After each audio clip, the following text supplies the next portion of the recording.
Anna Marie, I know I've told you often, but I continue to cherish your heart. Even through the things you have seen and experienced in Africa and in your own life, you continue to trust and love with all that you are. In 2009, I moved to Africa, and I stayed in Kampala, which is the capital of Uganda. And I lived at a baby home there. And when I got to the baby home, there was over 100 orphans there at the time. Anna has always said she has two homes and that her feet belong in two places: the green grass of Minnesota and the red dirt of Africa. In my group of orphans that I was working with was a little boy named Lucas.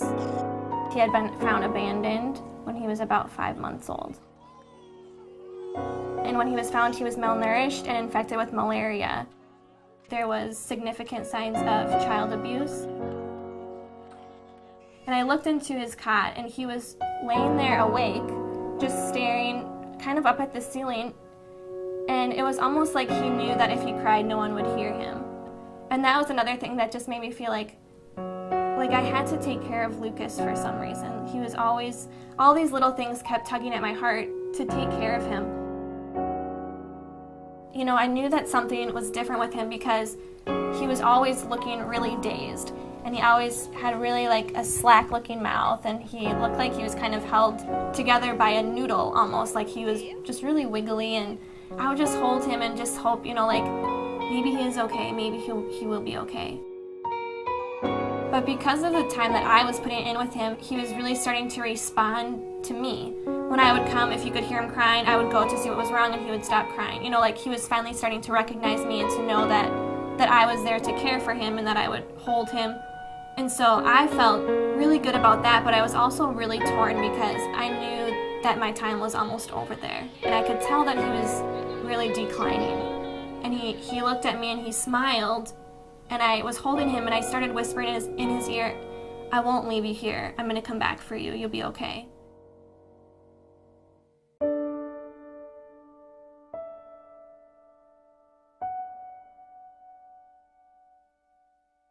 I just thought, there's no way that I can just go home and forget about this little boy. As a 21-year-old, it would be really ridiculous for me to think that I could adopt Lucas myself. But I started to apply for the paperwork to become the legal guardian of Lucas. Every moment that passed, I felt like I was really wasting it, and Lucas was just slipping through my fingers. I'm just going to try to go like a level lower, and I'm just going to try to find people that I can talk to that maybe they would have some information and they could be able to help me. I joined a group on Facebook that dealt with Ugandan adoptions, and I just posted on the Facebook wall, I said, "I know a little boy who's at this adoption home. If anyone has been there recently, could you just let me know, and maybe you could give me some information about him?" And I scrolled down and found where I had posted my question. And I saw underneath that a woman had replied just 2 days later that in October she had been at the adoption home and she would be willing to tell me any information. And so I replied to her and I said, I took care of this little boy named Lucas, and on September 22nd he was moved with another little boy, Alfie, to the adoption home that you were at. And her first reply was really exciting, and she said, "It wasn't Lucas that I adopted, but I adopted Alfie," which to me was really exciting because I had held Alfie and I had taken care of him at the home. And I thought, okay, that gets me one step closer to Lucas because they were little buddies at the home.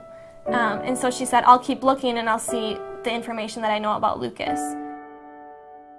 Finally, she replied, and I started reading her reply, and it said, "I'm so sorry to tell you this, but Lucas died on October 3rd. She said she had met Lucas and held him, and she had put him to sleep one night, and then she had heard the week after that Lucas had passed away from sickle cell anemia." And I remember I just broke down in the computer room at my house, and I was just laying on the floor and crying. And I couldn't think of anything else to do, and I didn't feel like there was anything else to do because I felt like suddenly this journey that I had built up in my head to go and bring Lucas home, and you know, I felt like especially as a woman with a mother's heart, I had pictured him doing things with me. I had pictured carrying him across the street and looking at him in the car seat, in a rearview mirror of my car, and bringing him to introduce to people at church. And suddenly all of these dreams that I had were just kind of snuffed out because there was no way that could ever happen.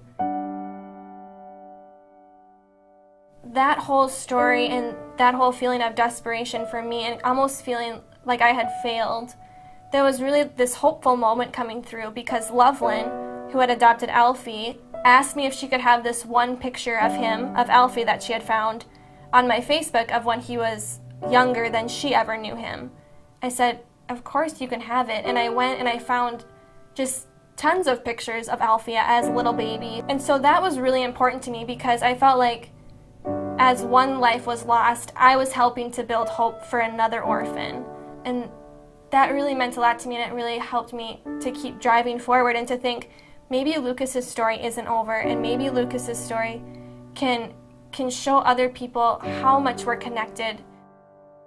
That summer I went and visited Alfie in Indiana, and it was really amazing to see because instead of this little malnourished orphan without a family and with, just these sad little eyes, it was just this chubby little toddler running around, and he was so happy and so full of life. And I remember my eyes filled up with tears when I first saw him, and I kind of crouched down and he came over to me and he put both of his hands on the side of my face and just looked into my eyes, and I felt like, wow, I think he remembers me. I think he knows that I helped to take care of him. And that moment for me was so special because him and Lucas had been like brothers, and they had been moving together through these different parts of their life. And now I was able to see him really in this state where he had found a home and he had found a hope. And know that was the life that I was hoping for Lucas. And so when David and I left, I was really just glowing because I thought, this is a story of hope, and I felt like Lucas's story is such an amazing story. I feel like it is, but it also is more amazing because there's this other story of Alfie tied in, which is the story that everyone would hope for any orphan in Africa. And so that's why David and I decided to ask Loveland if Alfie could be the ring bearer in our wedding. I thought that it would be the perfect way to have a little part of Lucas there. I've just really gotten this heart for adoption and for teaching people about how important it is to adopt children from Africa and children from around the world. And it's all because I fell in love with Lucas, but I think that God is really using his story to touch other people's lives, and it's just growing bigger every day.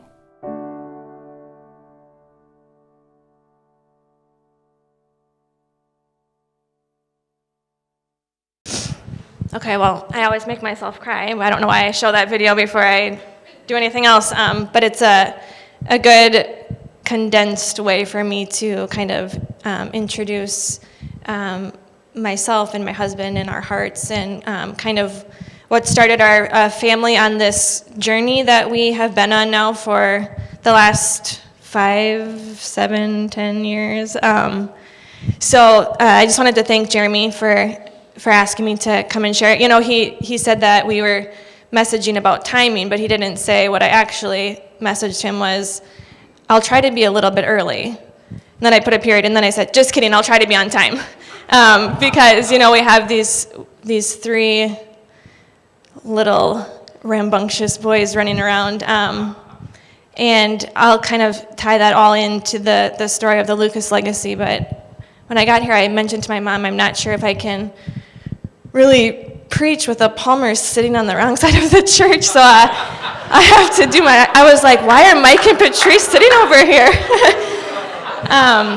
But this is my home church. For people that don't know me, I grew up in Pine City, coming to this church for my whole life, really, so it's fun to come and see new faces and to get to share up here again. So, I don't really know where to start. It's Mother's Day. I have kind of an untraditional message for you guys. I hope that it encourages some moms here. I think that it can be applied to different pieces I think can be applied to everyone here. And mothers, I think, today look different. Some mothers don't look like mothers to other people, and they feel like mothers in their hearts. And that was me for many years, actually. So for anyone here who feels like a mother, this is a story for you. What I'm really going to be doing is kind of sharing the testimony of our family.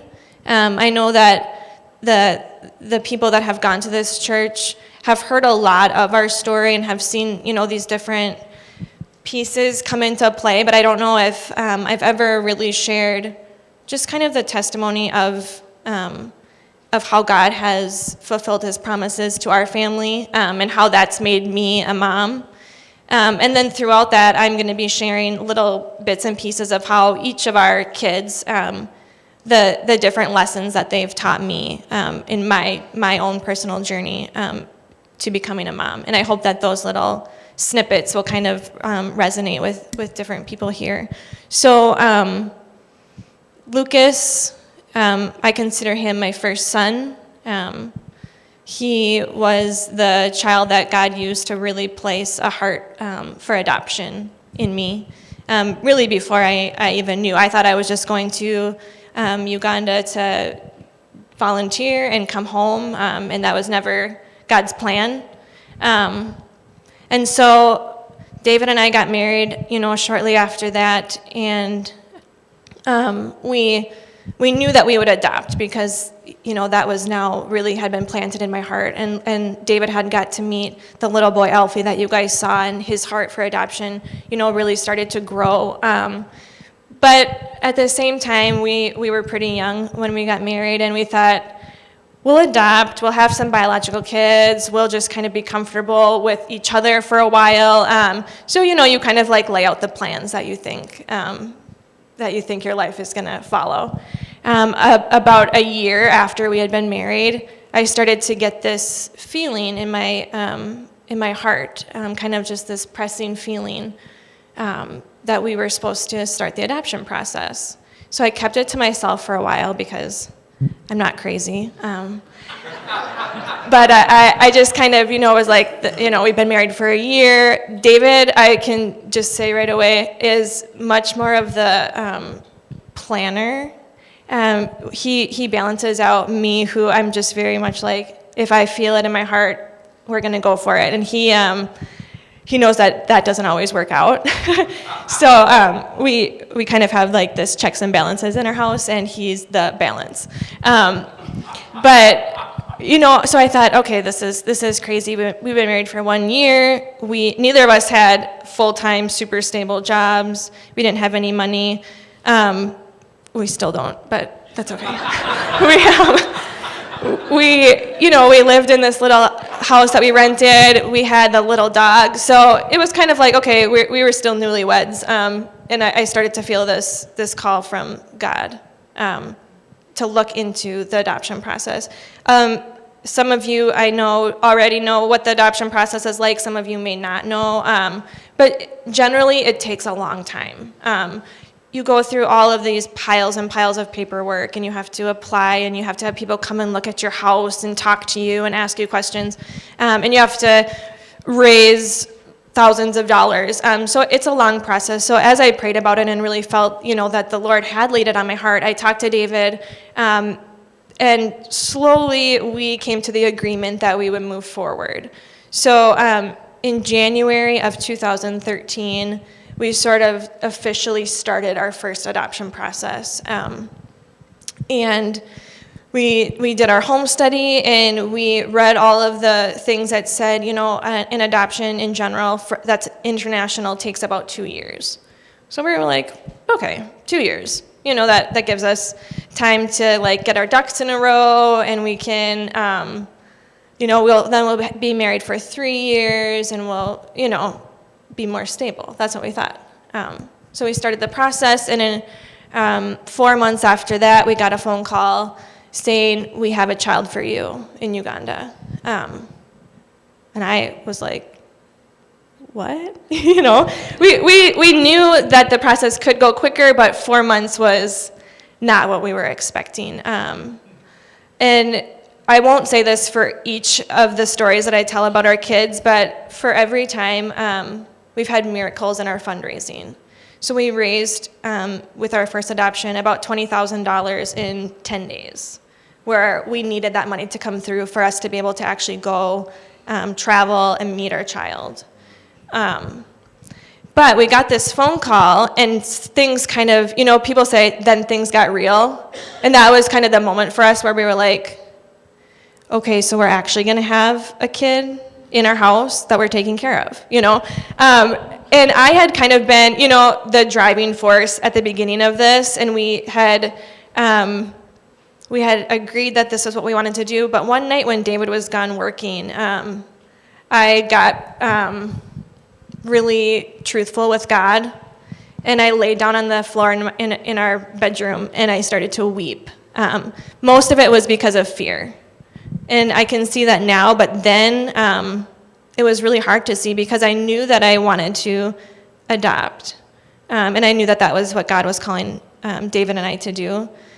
But I also had all of this selfish humanness in me. And I suddenly, realized that while our friends that we graduated with from college were saving money to go to Florida, we were not ever, going to have that opportunity for a long time if this was the plan that we were going to take. And I did that thing where I said, God, why did you ask us to do this? First of all, I was also scared because my heart had been totally broken with Lucas. So I said, why did you give me this heart that's broken so easily? Why did you put these, these children on my heart? Why did you make us do this? And as I laid there, I tell this story a lot, but I always cry. I laid there and asked God all these questions and had all of this selfishness in me. And it's one of the clearest times that the Lord has ever spoken to me. And he said, I heard him say, Anna, you're scared because you're comfortable where you are. And I think that for a lot of us, we come to those places in our life. You're scared because you're comfortable where you are, because this is all that you know right now. And he said, but I'm with you, and I'm leading you. And I don't want you to look back, but I want you to trust me and go forward because I have something planned that's far greater for you. And I felt that, and I felt that peace that you get when you realize, okay, we are following the call of God. I think sometimes, I know in my own life, I've doubted it. Like, is this just in my mind, or is the Lord really leading me here? So that was when I knew, okay, God is leading us, and He will take care of us. And about, 2 weeks later, we were on a plane, and we were heading to Uganda to meet our first son. So we traveled for 24 hours by plane. We traveled for 8 hours in a car on the dirt roads the next day to get to this orphanage to meet our son. And we met Finley, who's actually sitting there by David now. And he was almost 11 months old. And he weighed 14 pounds, was just this little tiny, sad-looking little boy. They placed him in my arms. I knew immediately that I was supposed to be Finn's mom. All of our kids, I felt differently about that part where they're given to us and become ours. But for Finley, when I held him, I thought, okay, God was right. God knew what he was doing here. So we went. We had a whirlwind of court dates and stuff in Uganda. The process isn't just like, here's your kid, congratulations, and you go home and start your life. There's a lot that you have to do after, with Ugandan adoptions at least. So we did that part. And I remember going back to Finn's orphanage to say goodbye to the people that had taken care of him for those first 11 months of his life. We didn't have to gather up anything. He didn't have anything that belonged to him, so we just went to say goodbye. And David went down to the car to wait with our driver, and I was just kind of saying goodbye to the last few people there. And we don't share a lot about our kids' histories and their backgrounds, because that's their stories. But it was not a nice orphanage, which probably sounds funny, but there's some places that I would say, okay, this is a decent home for children, and that was not one of them. But as I took Finley and I walked down the steps to go meet David and the driver, it was pitch black. We were leaving, it was probably 8 p.m., and it gets dark. It gets dark there. So I was leaving in the dark and walking down these cement steps and holding Finley like this. And he was looking back, and he was reaching out his hand. And that was one of the clearest parallels for me of God as a father and as a parent to us, because I felt towards Finley what God had said to me. And, I said to him, you're scared because this is comfortable to you. You don't know anything else. But just trust me as we go forward, because God has something planned that's so far greater than your life here at this orphanage. So that's my short version of my story with Finn. And the thing I think that I've learned as a mom the most through my story and our story with him as our son is that God can use us in our fear, and he can use us when we feel inadequate. Because he's our first child. We felt very inadequate for many steps of the process with him as our son. But each step, God has proved to me, I can use anyone. I can use you when you're scared. I can call you out of your fear. And if you just listen to me and follow me, I have these great, great plans for you. And we've had a lot of things that we've worked through with our little guy there. And each of them has made me a person much more that I would want to be than the person that I was when I was crying on the floor in my bedroom asking God, why did you ask us to do this? So that's kind of the first little snip that I'm going to say about his adoption. For those of you that know us, you know what quickly came next. But in our hearts, so that was July of 2013, 7 months after we started the process, we were home with Finley, which is crazy, and it was actually really amazing. And we kind of started our parenting journey then. And we said, okay, well, that was crazy. That was a lot faster than we were expecting. It's July 2013. I think we'll just kind of take a break. Maybe we'll, try to add to our family in 2 or 3 years, and let's just kind of, let's be a little safe here, because that was getting a little ridiculous, So I started working for the adoption agency that we adopted Finley through that following January, so about 6 months later after we brought Finn home. And I was a Ugandan adoption coordinator, so working with these other families that were going through the process.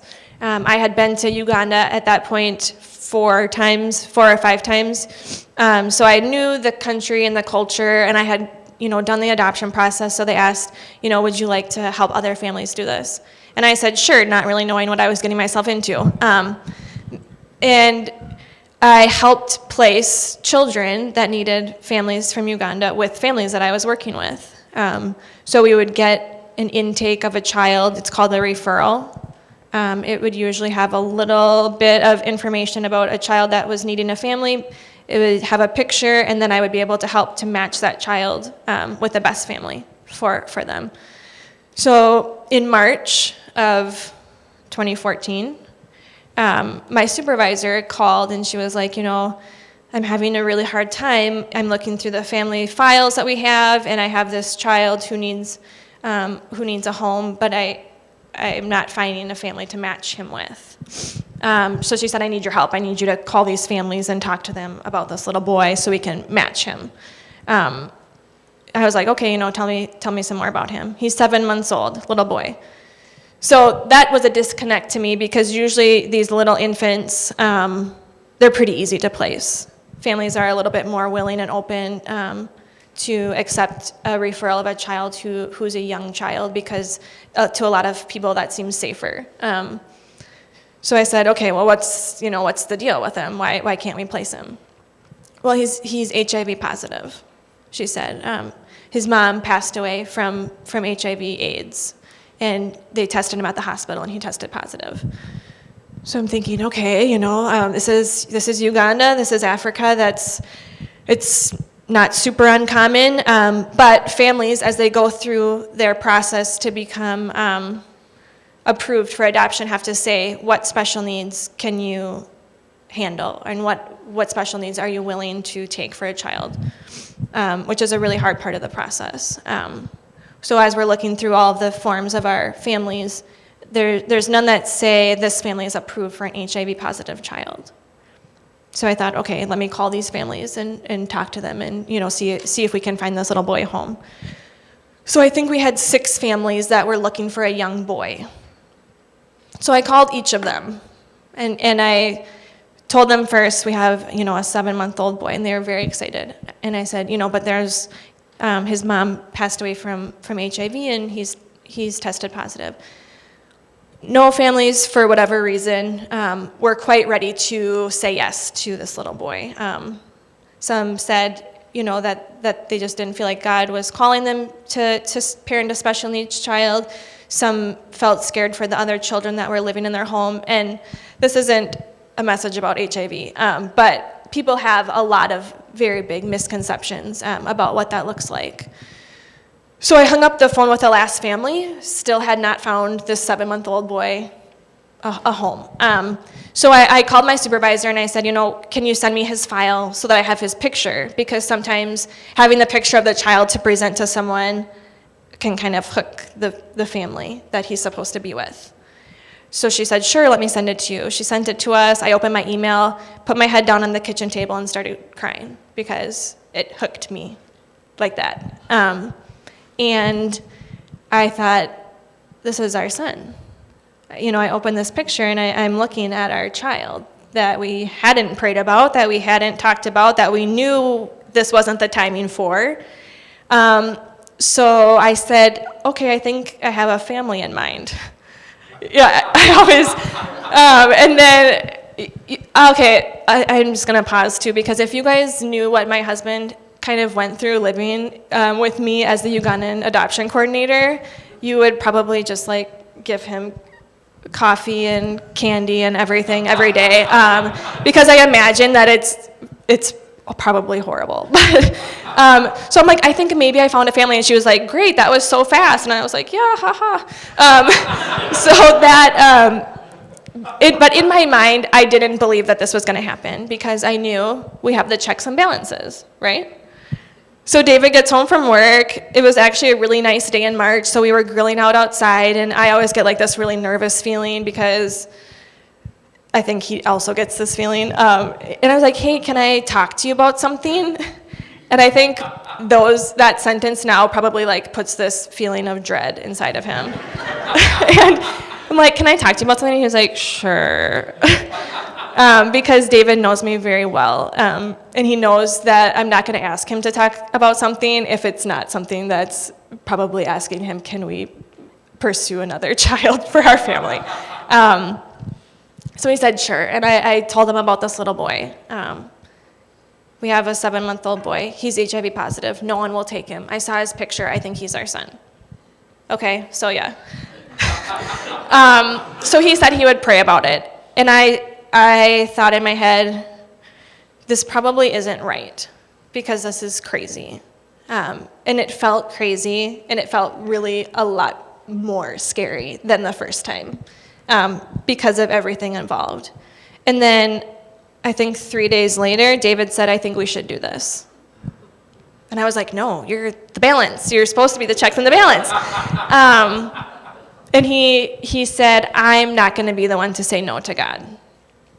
So I was like, okay.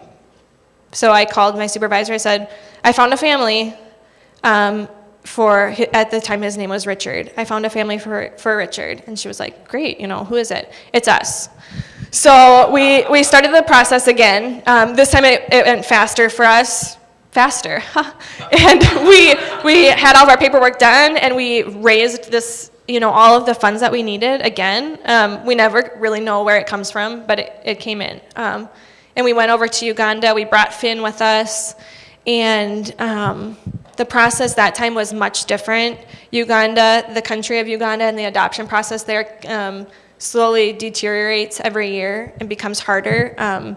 So where we were there for Finley for 4 weeks, and for Zion we were there for 9.5, working to bring him home. And it was really hard for us to say yes to Zion, because it didn't look like what we thought it was supposed to look like. And we went and we did the process for Zion, this little boy who no one would accept because for whatever reason they weren't comfortable with having an HIV positive child in their family. So we went and did the process for him. A little boy who came into our family because he had tested HIV positive and has never tested HIV positive since then. And I tell people that, but I always say if he had tested HIV positive, he would still be as big of a blessing to our family. But what God taught me through that, through the adoption of Zion, and just this miracle of us feeling the same way as these other families, it was a really scary feeling because it's so much unknowns. But what I learned from that is when we say the hard yes for God, he blesses us for that. And that's what he's taught me through being the mother of Zion. If we can put those thoughts that we have aside and we can say the hard yes. Sometimes we feel like the other yeses are hard, and then we get to one that's really hard. He blesses us for that, for stepping out in faith, and for saying a yes that to us felt really much different than what we wanted. It wasn't easy for us to say, yes, we will be the family for this child. Zion's out right now, but if you see him, he's the one with the round, glowing face. He's an enormous joy to our family, and came about in a way that there was 6 families in front of us, that could have been parents to him, and we are the ones that are blessed to be his family. Because we said that hard yes, and we trusted that God would somehow make us adequate to be his mom and dad. So that's what Zion's taught me about motherhood, is even in those times where you think, no, this is crazy, sometimes God just wants you to say the hard yes, and he won't let you down in it. That's the big thing. He won't fail you. He won't allow you to say the hard yes and then step away and let you do it by yourself. We went there and we had all these blood tests done on Zion and got the paperwork back and everything was fine. And we were like, so we did another one. And then we did one when we got home, and they're like, no, this child isn't HIV positive. It was because he was really little when his mom passed away. And so he still had some of her blood going through, her antibodies, which is actually not super uncommon. But we didn't know that, And so God blessed us, and he came through for us and for Zion. So that was, we brought Zion home August of 2014, September. We were there for a long time. September of 2014. We brought him home. And so now we have 2 sons. So then we really were like, okay, we've said yes to God. It's been a wild ride, a great roller coaster. Now, here's our plan, Because don't you feel like after you've done a couple really hard things, then you should get to have your plan? So we were like, this is our plan. And we went as far as to tell our parents about our plan. No more grandkids for a while. We're just going to settle in with Finley and Zion. We have this family of 4 kind of bam. It went from us 2 to 4. So we had our plan. What David didn't know is that in my heart, I said, we're not going to adopt again unless there's a little girl in Uganda, and unless there's something with her story, like there was for Zion, that makes her to other people unadoptable. I said, then, if that were the case, then I would ask David to pray about considering adopting again. We have 2 boys, so if it's a girl, and no other families will take her. So we told our parents, okay, we're not going to have any more grandkids. We're not going to have biological kids right now. We're just going to settle down and have Finley and Zion and a David and our little dog Jovi. Okay? We were getting cramped in our house, so it was the right plan. It was a safe, good plan, right? So then 3 days later, after we told our parents our plan, I got a phone call, and it was my supervisor, which I made the mistake of telling my heart plan to. Like, oh, but if you get a little girl who you can't find a family for, just let me know. It was not smart, but she called me. She's like, hey, I think that we have a little girl for you. And I was like, oh no. This is not good, So she sent me the picture, because then she realized, okay, if we have a child for Anna, this is what we have to do, is send her the picture.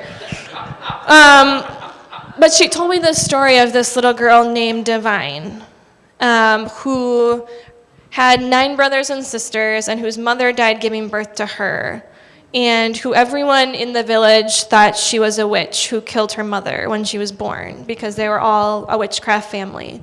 And now she's created a family feud where neither sides of the family want her, and she's living in an orphanage, and she's going to grow up there because nobody feels safe enough to take this little girl who maybe is a witch who killed her mother. That's the reality of other countries, and things that happen, in places like Uganda. So there's a little girl who's completely healthy, whose mom died during childbirth because there's not the same kind of care that there is here. And now is in an orphanage because of this untrue belief about her. So I thought, okay, that makes you feel something. She was, I think, 6 months old in the picture that they sent me, but she, they were telling me about her, and in reality, she's 4 months younger than Zion. So I was like, oh my gosh, this is scary. That's the big thing, is that I always feel fear when God calls us to do something. And I don't know, I don't think I'm the only one, because usually when God calls us to do something, it's something bigger than what we expect to do on our own. So I was like, okay, let me just talk to David about it. David came home. I said, hey, honey, can I talk to you about something?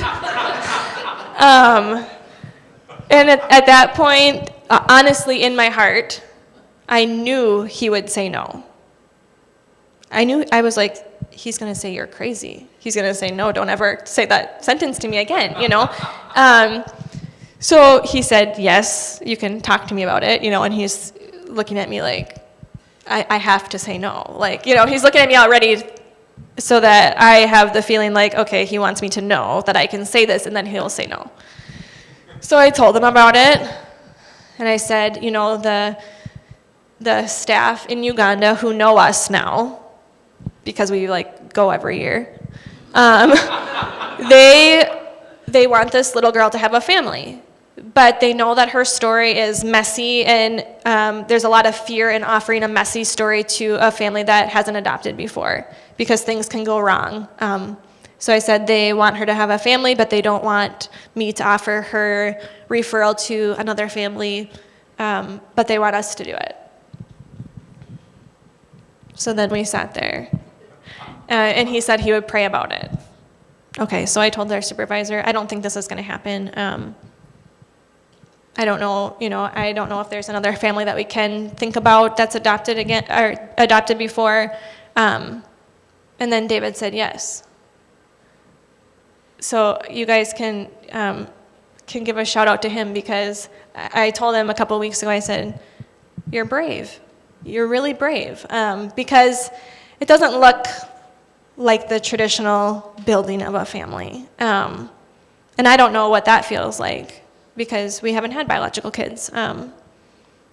But it's scary when you say yes to adding a child who comes from this background, and we knew that we could be in Uganda for months, and all of these different things. But we also knew that we felt crazy when we adopted Finn and Zion, and if we would have said no then they wouldn't be in our family. So we said yes, because we wanted this little girl to have the chance to have a family like our other kids did. And God had started growing a desire in my heart to have a daughter. And so we said yes, even though we knew, okay, this is going to be messy, because she has a lot of relatives that are all kind of somewhat involved in her story, which never bodes well in an international adoption. You want, for an easy international adoption, the least amount of people that are kind of in contact with that child, which is really sad, but it makes the process easier. So we knew this isn't going to be fast, it's not going to be easy, but we're going to say yes. So we did. So God knew what it would take for us to say yes, because he knew in my heart that I was waiting for that daughter that couldn't find another family. So we waited months and months as the in-country staff did this investigation into this little girl's background and her history, and talking to her relatives about the possibility of her being adopted. And a few months in, I got a message saying, this is over. We hit a roadblock, it's a big one, and we're really sorry, but Divine can't be adopted. We had another miracle fundraising. We had raised $15,000 in 48 hours. We had no money coming in for a while, and I was like, David, we're not going to raise this money. Everyone's sick of us. Everyone's sick of us fundraising. I said, these people think that we're crazy. We're going to fundraise every year and just keep bringing home these kids. So I had that fear, and then really shortly after that, we had just this incredible miracle where we had a matching donor who said if we raised $5,000, they would match it. So we raised $5,000 somehow, and they matched our $5,000, and the husband's workplace matched their $5,000. So we had $15,000 literally drop into our bank account for Divine. Someone gave us a van. I got a promotion in my job. All of these things that had made us believe this is going to happen. This plan that I have is going to happen, where we're going to get a little girl who needs a family. So suddenly that came crashing down. And I thought, okay, God, we were following, these steps that we thought you had laid out for us. And then I got a phone call the same day. And I was still working as a Ugandan adoption coordinator, so I knew some of these things that were happening. We knew that there was actually a threat at that point last year that Uganda adoption could just shut down at any time. And they said, there's this threat of Ugandan adoptions closing. We have one more child right now that hasn't been matched with a family. You guys are paper ready. You are money ready. Would you consider accepting the referral for this little boy? We would not have said yes if it hadn't started out that it was a little girl who needed a family, because that was my plan.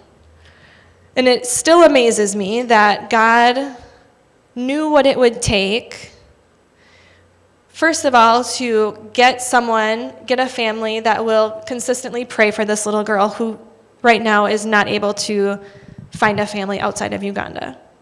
So there's one little girl being covered in prayer, and also to find a little boy a family, which is Solomon, who we brought home this past December. So in my heart, I had wanted a girl, and I thought that that's what God wanted for our family. And, when it came down to it, and there was one little boy waiting, we couldn't say no. And God knew that. And it wasn't because he wanted us to feel the heartbreak of not bringing home Divine. But the entire time, Divine wasn't meant to come into our family. Or not that she wasn't meant to, but he knew that it wasn't going to work because she does have a lot of family members in Uganda. And so we've been able to help the family members that she does have. She's been resettled back with her sister there who's caring for her. And it hasn't been an easy story with her, and it doesn't look exactly how we wish that it looked for her life.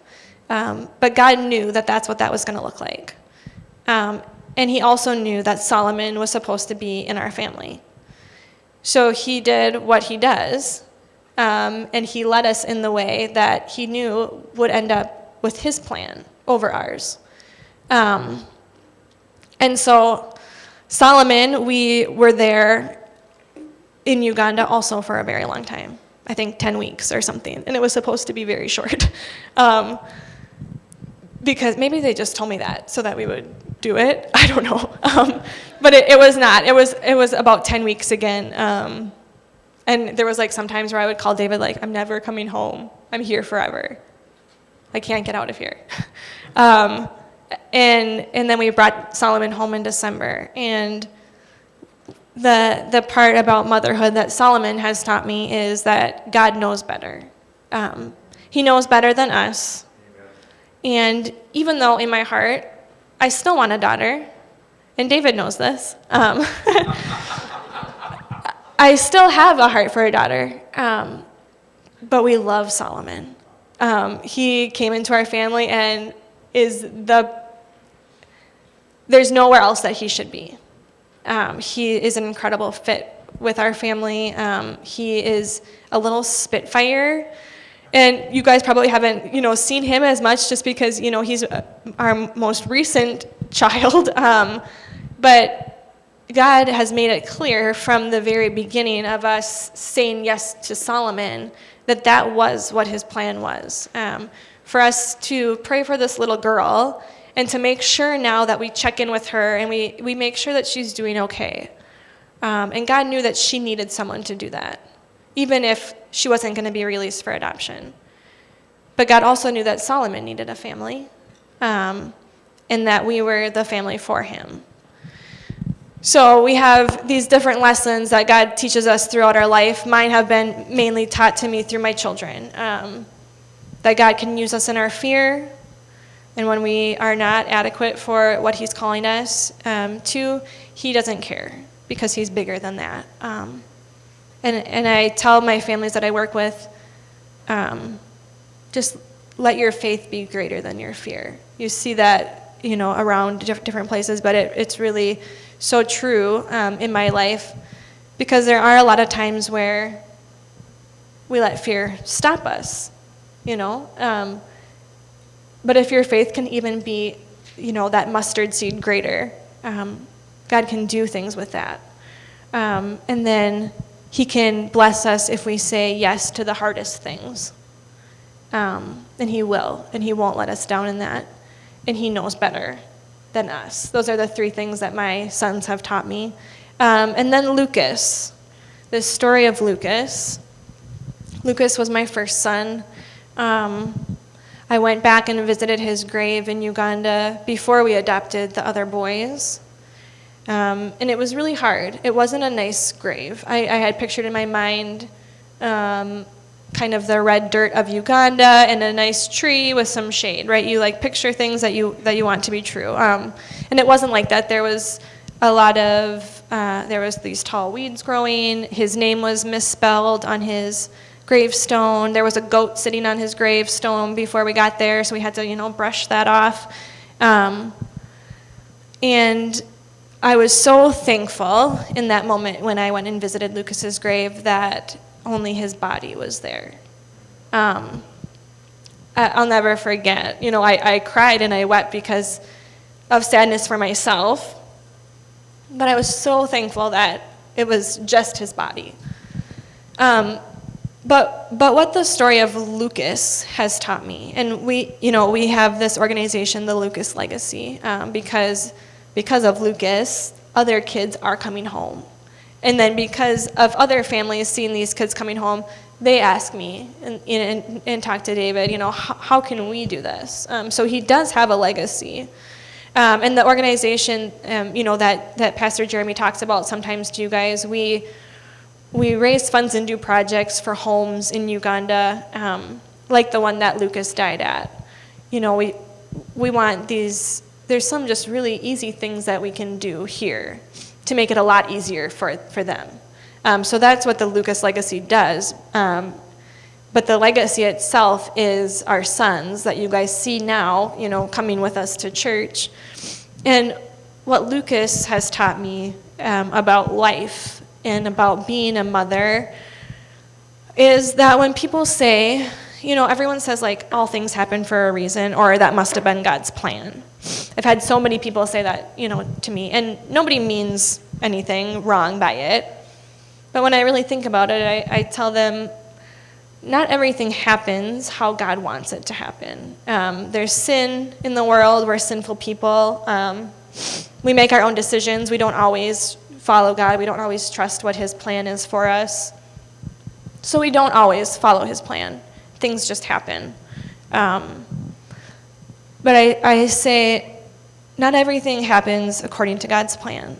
But I do know that even those things that happen outside of his plan, he can take those and use them for his glory. And that has been really the resounding story in our family, that God can take these broken things. And I remember being upset with God over Lucas, in his death, and thinking, kind of challenging God, let me see you do something beautiful with this, with this little baby who shouldn't have had to die. And it wasn't that God wanted Lucas to lose, to not have a life and to not get to come home to a family, but that was life. And he did make something completely beautiful out of that story. And I can see it now when I look back. So I think that's my big, me as a mom. Those are the stories of my kids. And I see that I come from a broken place, and they come from broken places, like we all do. But if we allow God to, he can use that for his glory. And he can use each of our broken pieces to make something beautiful and to take, those ashes and build up something for his kingdom, if we allow him to. And that's it. That's what I have for you guys. So I hope that encouraged moms. Being a mom is way harder than I thought it was going to be. And I thought that it was going to be hard, actually. But there are some days that I'm like, did these guys come with a manual or what? Because it is hard to jump in and to be a mom, whether it's by birth or adoption, whether the world doesn't see you as a mom, but you feel like you're a mom, which I've kind of had a lot of those different feelings at different points in my life. So I just want to encourage you to know that God can use you even when you're fearful, and to say the hard yes, to know that he knows better, and to know that in the end, even when we have these broken pieces, that he can use those for his glory.